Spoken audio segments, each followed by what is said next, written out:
Senhor Ronaldo. Muito obrigado, senador. E, em seu nome, gostaria de cumprimentar todos os senadores presentes, senhoras e senhores. Nós vamos fazer um pequeno introito, falando um pouquinho sobre a visão do que é a indústria de transporte aéreo regular no Brasil. Falaríamos alguns problemas que a gente tem para o crescimento dessa indústria e, logicamente, terminaríamos com algumas sugestões do setor para poder contornar essa situação. Nós somos hoje o terceiro mercado de aviação de transporte aéreo no mundo.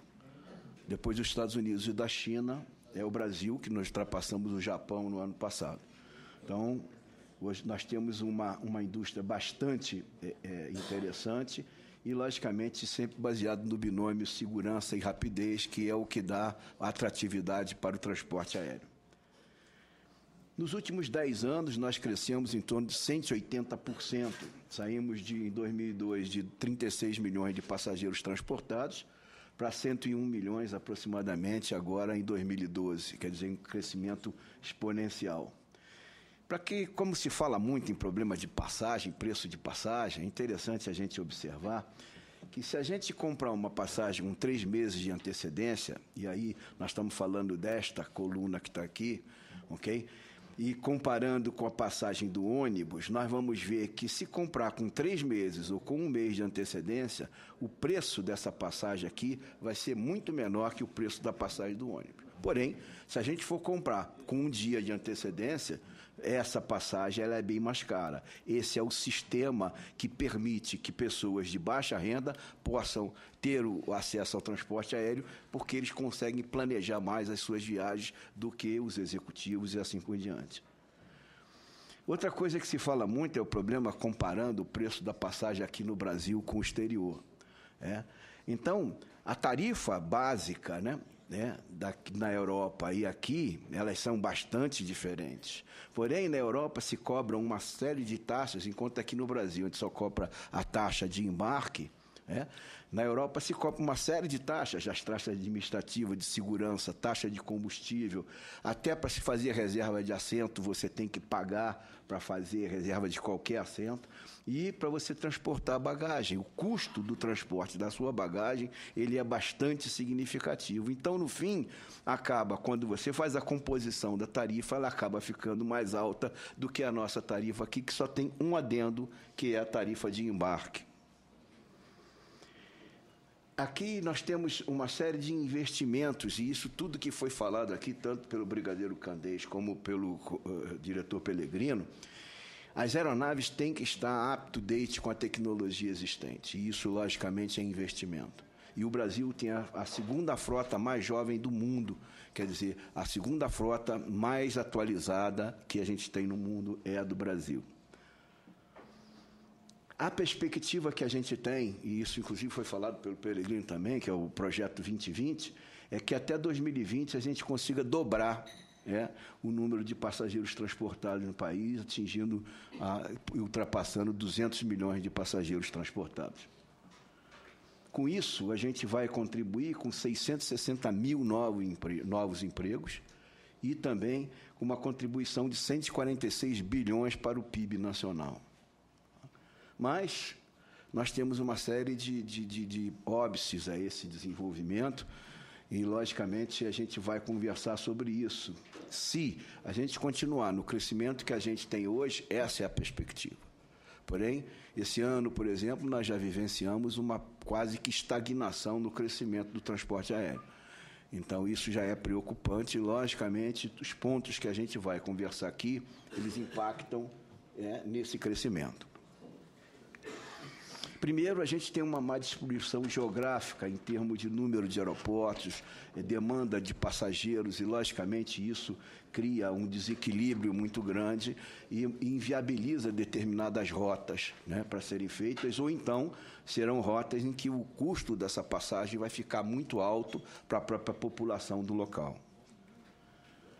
Nós temos um problema dos nossos aeroportos, a maioria deles estão congestionados, para a gente ter uma ideia melhor do que esse quadro que está aqui, esse é um trabalho da COP, da UFRJ, que fez uma projeção para frente do movimento de passageiros, e toda vez que a gente observar um número em vermelho, é que a capacidade daquele aeroporto já foi ultrapassada pelo movimento de passageiros projetado. Então, a gente vê que vários aeroportos já estão aqui. Interessante saber que, por exemplo, os aeroportos concessionados, tanto Campinas como Guarulhos, por exemplo, apresentaram agora um projeto, já estão terminando, terminais de passageiros novos, em que vão atender a essa perspectiva até 2020, com investimento feito neste momento. Os nossos aeroportos aqui, alguns deles já também estão nessa situação, como Recife, como Manaus, depois das obras, e Cuiabá, depois das obras também, estarão com capacidade de atender os nossos passageiros até 2020. No caso de pátio, e local do pátio e movimento de aeronaves, nós temos um outro problema. Diversos aeroportos nossos, eles têm somente uma pista. E a gente viu o que aconteceu em Campinas quando teve aquele acidente com o avião cargueiro. Nós ficamos 3 dias com uma pista importante como Campinas, paralisada, tendo em vista que ela estava inoperante. Então, é preocupante quando a gente observa vários aeroportos importantes, Confins, Porto Alegre, Recife, Fortaleza, Manaus, Cuiabá, com uma pista só. 2, alguns desses aeroportos, por exemplo, como Salvador, a segunda pista de Salvador, ela não permite a operação de aeronaves maiores, somente de aeronaves de pequeno porte, turbohélices e algum jato pequeno. Então, isso também é preocupante. É outra coisa que a gente tem que observar, porque isso vai ser uma demanda natural do crescimento. A gente vai ter que adaptar essa infraestrutura às necessidades do crescimento do transporte aéreo. Outro problema que a gente tem, por exemplo, esse é um problema típico, por exemplo, é Rio Branco. Rio Branco tem uma situação especial, a pista foi construída numa área de base inconsistente, então ela está sempre em obras e toda vez que a obra é feita, daqui a pouco ela afunda, racha, dá problema. Então, as empresas que operam aeronaves, que poderiam operar aeronave de 187 assentos ou 174, vou citando só as duas principais que atendem Rio Branco, operam com 144 assentos e agora, nessa época de obra agora, com 103 ou 115 assentos. Então, muitas vezes se fala, porque o preço da passagem está alta. Lógico, você poderia dividir por 187 pessoas e está dividindo por 103 o custo daquele voo. Então, infelizmente, o custo daquela tarifa acaba aumentando. Outros problemas que a gente tem é o problema de precificação do QAV, do combustível de aviação, que corresponde a 43% do custo das empresas. Depois vou até mostrar para vocês como é que é feita essa precificação, e realmente nós temos um dos combustíveis mais caros do mundo, para a aviação. O problema do ICMS também, ele varia até 25%, e a gente vai ver que esse 25% é na maioria dos nossos aeroportos. Quando a gente observa esse número aqui do ICMS, nós vamos ver a diferença enorme que existe entre o voo nacional e o voo internacional. O voo internacional abastece sem o ICMS. Então, o combustível do voo internacional é 25% mais barato do que o combustível do voo nacional. E isso é uma das coisas que incide diretamente na tarifa daquele voo. Isso aqui é a ideia da composição do preço do nosso combustível de aviação, que é baseado no custo do combustível lá no Golfo do México, o S-Platts, e é cobrado frete, dutos, a taxa da Marinha Mercante, seguro e outras coisas mais. Só que 75% desse volume do QAV é produzido no Brasil, não é importado. Mas o preço do combustível é unificado como se todo ele fosse importado. Então, logicamente, nós vamos ter um preço bastante alto, muito mais alto que o mundo inteiro. Se a gente observar aqui, esse é o custo do combustível doméstico em Recife, porque ele tem o ICMS, ok? Lá, Guarulhos, preço do combustível, isso é um levantamento feito pela IATA e Agência Nacional de Petróleo, não tem nada a ver com a gente, ok? Galeão, aqui. E o internacional, o custo do voo, do combustível internacional, já é bastante alto também. Se a gente observar, todos esses aeroportos que estão aqui são na África. Né? Quer dizer, nós não temos nenhum país da Europa, nem um país de área desenvolvida que tenha combustível mais caro que o Brasil. O Brasil é o campeão no preço de combustível. Isso aí é o ICMS. Esses estados aqui em azul são os estados que cobram 25% de ICMS. Então, nesses estados aqui, se paga muito mais caro o combustível, né, do que, por exemplo, em Minas, que a gente tem 11%, ok? E assim por diante, Paraná, que eventualmente chega até, Curitiba é 12%, Foz do Iguaçu chega a 1% só de ICMS. Quer dizer, então, a gente tem um movimento muito grande. Agora, nesses estados aqui, a gente praticamente responde por 68% do movimento das aeronaves no Brasil, ok? Se a gente tivesse uma empresa europeia voando aqui no Brasil, o custo de operação dessa empresa seria 27% mais alto do que ela opera lá na Europa. Porque ela tem aqui, os encargos trabalhistas aqui são 41% maiores que na Europa, e o combustível é 44% mais caro que na Europa. Então, o custo dessa empresa operando aqui seria 27% mais alto do que ela pode operar lá. Essa é a parte das tarifas aeroportuárias e aeronáuticas, que ano passado nós tivemos um aumento expressivo nessas tarifas, e o custo delas representa 6% do custo total das empresas aéreas. Isso tudo leva a que as empresas tenham resultados bastante ruins, tendo em vista que, na medida em que se incorporou a classe C e D no transporte aéreo, qualquer aumento de tarifa cria uma queda de demanda. Então, não se pode aumentar a tarifa muito porque a demanda cai.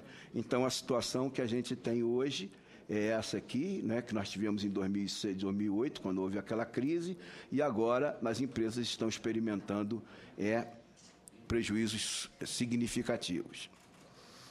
Outros problemas que a gente tem enfrentando agora, a jornada de trabalho dos aeronautas, que o senador Blairo Maggi, inclusive, tem um projeto de lei sobre esse assunto sendo discutido, é uma coisa bastante importante para a indústria do transporte aéreo. A participação do capital estrangeiro, porque se necessita uma injeção de recursos, né?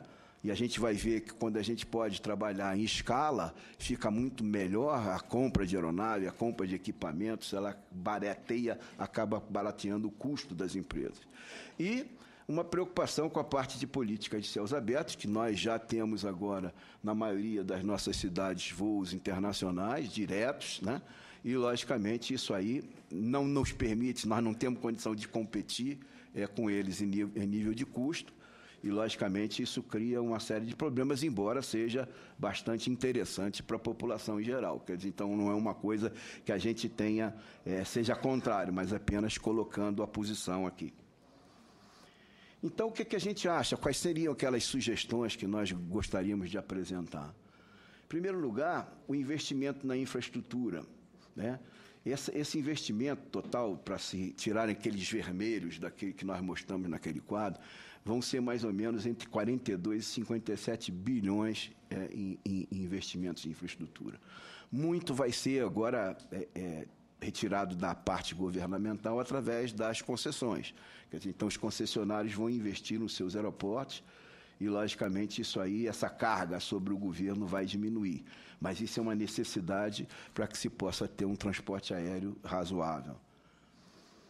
Outra coisa é a expansão para o interior, né? O projeto do FNAC, em que vai se desenvolver aeroportos mais interioranos, mas é importante dizer o seguinte, que quando você vai aumentar o número de passageiros, eventualmente, levando o transporte aéreo para o interior, a gente tem que reforçar os grandes aeroportos, porque esses passageiros vão operar para os grandes aeroportos normalmente. Então, esse investimento nos aeroportos grandes também tem que ser bastante significativo, como nós já mostramos, e, logicamente, na mesma cadência em que se desenvolverem os aeroportos interioranos. Isso é só apenas uma uma sugestão de algumas localidades. Essa aí são 71 localidades levantadas, até pela estimativa da Bain Company, de aeroportos que se poderia investir no sentido de se aumentar o alcance do transporte aéreo. Investimentos na ampliação e construção de novos aeroportos, nós já falamos aqui, tanto aqueles no interior como os grandes aeroportos, precisamos ainda continuar investindo. Ontem mesmo recebemos uma palestra do pessoal do aeroporto de Munique, e ele estava dizendo o seguinte, que o aeroporto está em eterna obra, porque todo ano eles estão acrescentando alguma coisa para que ele possa se adaptar ao crescimento do movimento, e isso é a ideia de um aeroporto. Ou se faz uma obra grande em que se estenda muito a sua capacidade, e aí vai enfrentar alguns anos, ou então você vai trabalhando anualmente, fazendo os acréscimos necessários. A parte de revisão de rotas e procedimentos, controle de tráfego aéreo, nós escutamos agora a palestra do brigadeiro Candês, falando sobre o sistema Sirius, que é, logicamente, aquilo que vai conjugar essa situação, quer dizer, então, para nós é altamente interessante, porque isso realmente vai diminuir o tempo de voo. Para a gente ter uma ideia, né, nós podemos, com até dia 2 de dezembro, né, com o terminal Rio-São Paulo e o tubulão que liga essas duas cidades, nós podemos voltar a tempos do passado, né, quando a gente não tinha praticamente movimento de tráfego aéreo, fazia voos de 35 minutos entre Rio e São Paulo. Quer dizer, isso é um avanço para todos nós, é uma melhoria para o meio ambiente, porque se diminui emissões, e para as empresas aéreas, porque vai se economizar combustível.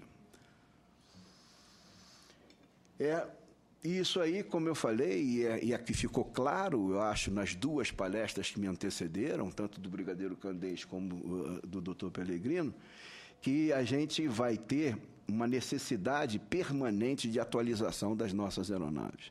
Quer dizer, absorvendo tecnologia de ponta para permitir até que se possa utilizar o investimento que o governo está fazendo em infraestrutura aeronáutica para poder a gente melhorar os aspectos de navegação e controle de tráfego aéreo.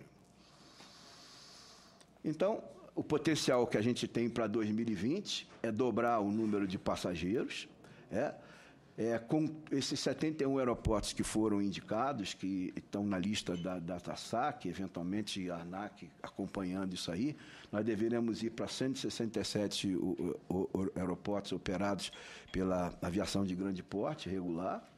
Rotas domésticas passaremos de 479 para 795. Funcionários, vamos passar de 1,2 milhões para 1,900 milhões. E a frota de 450 aeronaves para 976 aeronaves. E, para isso, os investimentos privados deverão ser no entorno de 26 a 36 bilhões, e os investimentos públicos, como já foram colocados, de 42 a 57 bilhões. Os esforços combinados, isso aí é o fechamento daquilo que a gente ia falar, os esforços do governo na parte de infraestrutura. Os custos que a gente está sugerindo seria uma equalização do ICMS, que é um projeto que já está em discussão nesta casa, e abrir o diálogo com a Petrobras para a gente ver se consegue revisar a fórmula da precificação do QAV e, logicamente, um marco regulatório mais consistente e mais amigável para o setor. Na parte da iniciativa privada, os investimentos, para que a gente possa estar sempre com uma frota atualizada, fazer os ganhos de eficiência operacionais com procedimentos e aquisição de novos processos, qualidade e segurança sempre aprimorando o que a gente está fazendo, ampliação de malha aérea, mais destinos, logicamente mais voos, a sustentabilidade que essas novas técnicas vão nos dar, né? Fazendo com que o voo seja amigável às cidades e ao meio ambiente também, e, logicamente, melhorar a atenção ao consumidor, que ela é fundamental para a nossa sobrevivência. Então, o que a gente tem que entender, e isso aqui eu acho que é a mensagem mais importante que eu vou deixar aqui nessa casa, não existe solução unilateral dentro do sistema de transporte aéreo. Okay? essas soluções têm que ser compartilhadas por esses 4 elementos que aí estão.